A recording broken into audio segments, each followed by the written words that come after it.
Was it one of the people, were any of them people that were fired this past week? I have no idea, Senator. Are you certain? You're under oath. I'm aware that I'm under oath, Senator, and I have no idea, and I did not participate in the removal of any DOJ prosecutor. What was the information you provided that you received immunity for? Senator, I would love my grand jury testimony to be released, but as you know, that grand jury testimony has been sealed by the Department of Justice, and I'm not allowed to discuss it here. Well, I find it troubling that you do not know the law here, and let me tell you what the law is. Mm-hmm.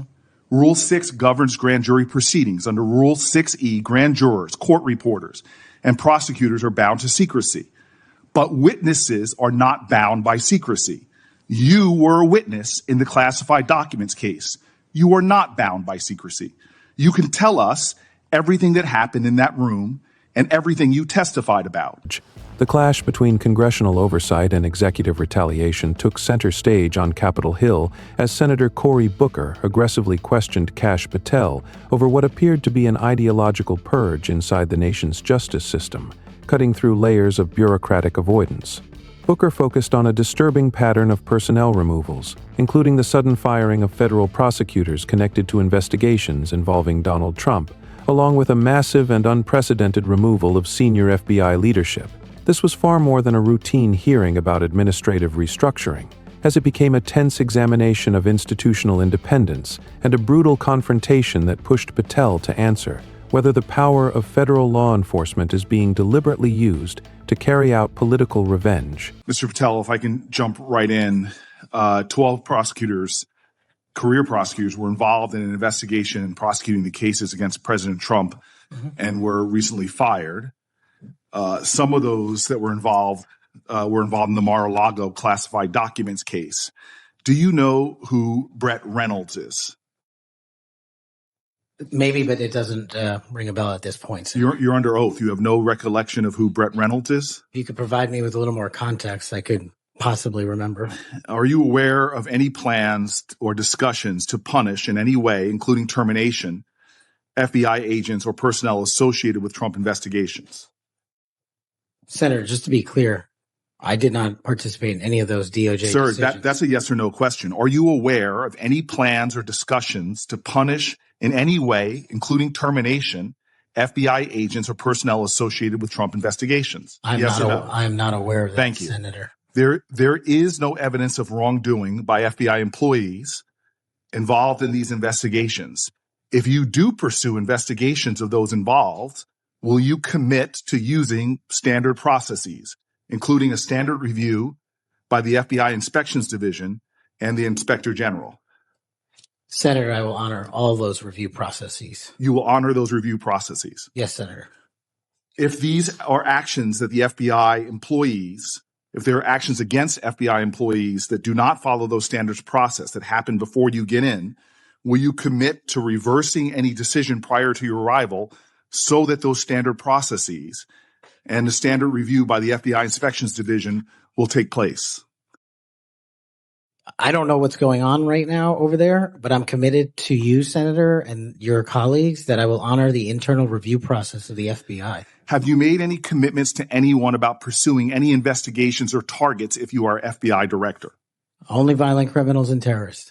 Have you had any conversations with anyone on the transition team about pursuing any investigations or targets?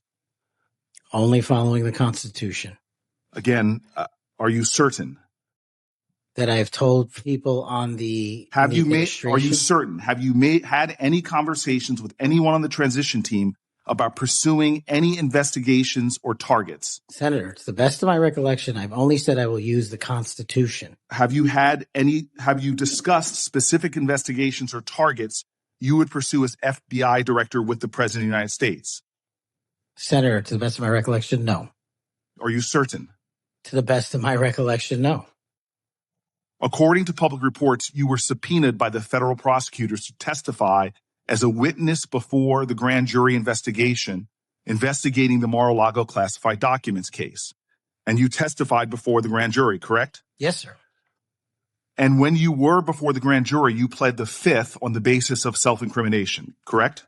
I utilized my constitutional rights during that process with the advice and consent of counsel and appeared before that grand jury. I will take that as a yes. And you are familiar, I imagine, with Section 6002 of Title 18. Off the top of my head, Senator, not. Well, Section 6002 is the immunity statute. Whenever a witness refuses to testify or provide other information before a grand jury based upon the privilege against self-incrimination, the court can order the witness to testify. The witness must comply with the order, but they receive immunity, which means that no testimony or any other information provided before the grand jury can be used against them in any criminal proceeding. You were compelled to testify as a witness in the Mar-a-Lago classified document case. Did you participate in any criminal conduct involved in that case? Involved in which, the Mar-a-Lago classified documents case? Yes. No, I testified through compulsion by court order. You received immunity for providing information that was self-incriminating. Do you remember the name of the prosecutor who questioned you? There were multiple, Senator. I do not. Was it one of the people, were any of them people that were fired this past week? I have no idea, Senator. Are you certain? You're under oath. I'm aware that I'm under oath, Senator, and I have no idea, and I did not participate in the removal of any DOJ prosecutor. What was the information you provided that you received immunity for? Senator, I would love my grand jury testimony to be released, but as you know, that grand jury testimony has been sealed by the Department of Justice, and I'm not allowed to discuss it here. Well, I find it troubling that you do not know the law here, and let me tell you what the law is. Rule 6 governs grand jury proceedings. Under Rule 6E, grand jurors, court reporters, and prosecutors are bound to secrecy. But witnesses are not bound by secrecy. You were a witness in the classified documents case. You are not bound by secrecy. You can tell us everything that happened in that room and everything you testified about. I'll ask you again, what information did you provide to the grand jury? In this, we are in agreement, Senator. Get my grand jury testimony. I want it made public. I asked the Department of Justice to make it public, and they refused to do so. There is no legal bound against you telling us right now what you testified to. When I asked for my transcript to be released, Sir, did you or did you not commit a crime? Senator, I did not commit a crime. Then why won't you tell us what you testified to? Because it occurred over the course of 3 weeks. I don't have the ability to recall everything I testified to, but I'm asking you to put my transcript down. Did you testify to witnessing the President of the United States declassifying documents? Senator, what I testified to is best captured by that transcript in real time. So you're not willing to tell Congress, after making many pledges today about transparency, whether or not you testified to witnessing the President of the United States declassify documents. In the name of all the values you have said today, did you or did you not testify to witnessing the President of the United States declassify documents? I testified accordingly and under oath, and I encourage you to get that transcript. And by the law of our land, you are free to tell people, what are you hiding from Congress? Answer the question. Did you testify to witnessing the President of the United States declassifying documents, yes or no? Senator, the grand jury testimony is available to you. I encourage you to make it public. As you likely know, the second volume of Jack Smith's report about the classified document case is not public yet. To fulfill our constitutional duty of advice and consent, the President, on nominations, members of this committee have asked the DOJ to review the report. Do you agree that Congress should thoroughly review its nominees? Yes or no? Yes. Okay. Now, last question and I'll be done. When you and I met, you told me that you wanted to remove 11,000 FBI personnel or move many of them, and you said that again today. You have looked at an org chart to understand what offices and functions that you'll be pulling from. I don't think you've done a serious analysis, but I do think you have an assignment from Donald Trump to gut the FBI. You said yourself, I'll shut down the FBI Hoover building. There are people specifically that you are targeting, I believe. And do you agree that you have already prepared plans to remove certain individuals from their offices? For example, individuals that will be replaced by political personnel. The political personnel that are being put in an institution that you and I discussed that has no political appointees but one, the political personnel involved These names, Erica Knight, Tom Ferguson, Greg Bitzner. In a fierce display of senatorial oversight, Senator Cory Booker launched a relentless and carefully targeted interrogation of Kash Patel, cutting through repeated evasions about a possible partisan purge at the highest levels of federal law enforcement. Booker pressed Patel over the sudden firing of 12 prosecutors connected to investigations involving Donald Trump, demanding clear answers on whether standard FBI review procedures were being turned into tools for broad retaliation against longtime career agents. Patel, shifting into a defensive posture, denied any criminal wrongdoing in the Mar-a-Lago classified documents investigation case and repeatedly claimed he did not know whether the recently removed prosecutors were the same officials who had questioned him in the past. The weight of Patel's history in the investigation hung heavily over the hearing room, especially after he had previously invoked his Fifth Amendment right against self-incrimination, before later receiving Section 602 immunity in that same probe, while also refusing to reveal details of his grand jury testimony by pointing to a Department of Justice seal. Booker quickly tore into that defense, correctly pointing out that witness secrecy is not legally required, and demanded Patel explain exactly what information he gave the grand jury and whether he had ever personally seen the former president declassify sensitive documents.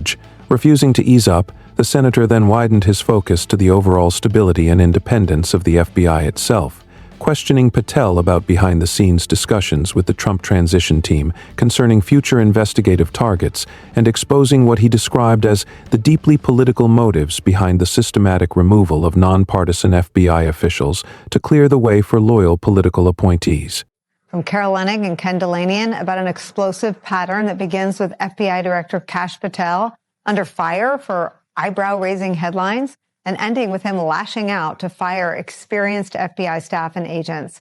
As we learned this week, that includes those with expertise in counterintelligence, global espionage, and Iran. Today, Carol and Ken report this, quote, in 4 key instances, Kash Patel's decision to fire FBI agents and staff came within hours or days of unflattering accounts emerging about him and his competency to run the FBI. They add this, quote, inside the FBI, staff and agents have been tracking this pattern and growing concerned that Kash Patel is jeopardizing the FBI's mission as a byproduct of trying to eliminate his bad press and shore up support with Trump, according to multiple FBI sources who spoke to MS Now. The key instances of bad press that they're talking about, these are headlines that you might remember forever, reporting that Kash Patel knowingly broke the law when firing senior FBI executives, reporting about flight records showing that Kash Patel misuses the FBI jet to visit his girlfriend, reporting that described Kash Patel as an unserious leader who had demoralized and weakened the Bureau. And most recently, Kash Patel's trip to the Olympics in Italy, again aboard a government jet, where seen here, he guzzled beer and sprayed it all over everyone in the room while partying with the USA men's hockey team. I want to bring in Carol Leonnig, who's reporting, we've been reading from, also joining us, former assistant special agent in charge at the FBI and national security intelligence analyst for us, Michael Feinberg. Carol Leonnig, take us through this really wider look at a pattern that's become clear. Thanks, Nicole, for focusing on this. You know, as you know from covering this yourself in a way, and tracking what's been going on at the Justice Department and the FBI, we can sometimes become a little bit numb to these serial purges. There have been story after story that we've broken here at MS Now, or that some of our colleagues and competitors have broken, about FBI agents and staff being fired by Kash Patel since he took office in February of 2025 as the director. But what we started to look into was the seemingly eerie coincidence or coordination, depending on your perspective, between moments when Kash Patel is personally in hot water and moments when these FBI agents are having their careers ended unceremoniously, often without any cause or justification given to them about why they're being fired. I would like to emphasize that there are people at the FBI, we learned in the course of this reporting, who have also noticed this trend, but we tried in our reporting to focus very specifically on those moments when Kash Patel is in big trouble And within days or hours even, he is firing a group of people who work for him and his own staff. And we found these 4 instances that had this eerie overlap. Kash Patel, through a spokesperson, told MS Now, told me and Ken that firings are based on investigations and findings of impropriety and nothing more. I just think it's important to say what they say is happening. Let me go through them again. And I love that we can, especially with Michael here, look at this. I think of it as like a crater that they've created at the FBI. And without putting them together, it's hard to understand just how deep it is. And I guess what I want to ask you to talk about on the other side is, I mean, he's perpetually in trouble. And so I want to know from both of you where the bottom might be of that crater. But let me just go through the examples again. In mid-September, Kash Patel faced a string of media reports about a lawsuit claiming he knowingly broke the law when he fired 3 top FBI officials. I believe they countersued. So this is what happened immediately afterward. Within a week, Kash Patel ordered the firing of 10 FBI agents who were pictured 5 years earlier taking a knee to show solidarity with people protesting the police killing of George Floyd. Second example, in October, so a month later, a social media influencer revealed flight records that showed Kash Patel took the FBI jet to see his girlfriend sing the national anthem at an event at Penn State.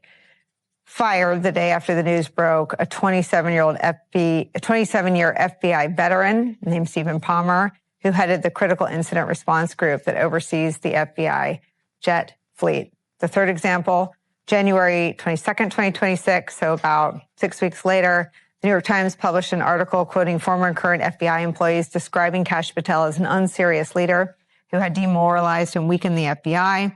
The next day, Kash Patel ordered the firing of 6 agents who were based out of the FBI's Miami field office, as well as a handful of senior agents. I think those had some role in the Mar-a-Lago documents case. Example 4, last month, February 2026, stories about Kash Patel flying on the FBI jet to the Olympics in Milan. On February 24th, the day after a video emerged of Patel partying in the hockey team's locker room, a new account emerged from a whistleblower who said Kash Patel's use of the director's jet for a personal trip to Florida in December and his confusing orders delayed an elite FBI evidence team from reaching the scene of that mass shooting at Brown University to handle some of that evidence on December 13th. And then February 25th, the next day, Kash Patel ordered the firing of at least 10 FBI agents and support staff who'd worked on the investigation examining Trump's withholding of classified records. Carol, 1, could be a coincidence. 2, could be a unlikely pattern. 3 is obviously a practice. 4 seems like an obsession. Is there anything that the FBI Agents Association or Congress can do to protect the remaining agents? So far, no. I mean, obviously, as you know, there have been these countersuits, which look like they are at least in some measure, going to be successful because it's improper to fire someone without cause. And in the case of, for example, that lawsuit that prompted more firings, the lawsuit about the firings involving former acting director Driscoll and 2 other senior officials, they essentially said we were told we were being fired for a political reason without just cause. We were told that we were going to have to be removed to please the White House. That is the claim in the lawsuit. But your larger question, Nicole, is, what is going on here? And it is true that Kash Patel is often in the news because of insider accounts that are emerging about problematic behavior or use of the government plane for personal travel that doesn't appear to follow any protocols for how previous directors used a government taxpayer-funded jet. Going to see a men's hockey game in the main and a few security meetings in Italy, for example, has really upset a lot of people inside the FBI, embarrassed them. And as these insider accounts emerge, the result is overwhelmingly that more agents are fired, which FBI sources tell us they believe is an effort to basically change the channel, an effort by Patel, in their view, to further ingratiate himself with Donald Trump and protect his job. The problem for those sources and for many in the FBI is it is undermining the actual bureau and the critical missions that they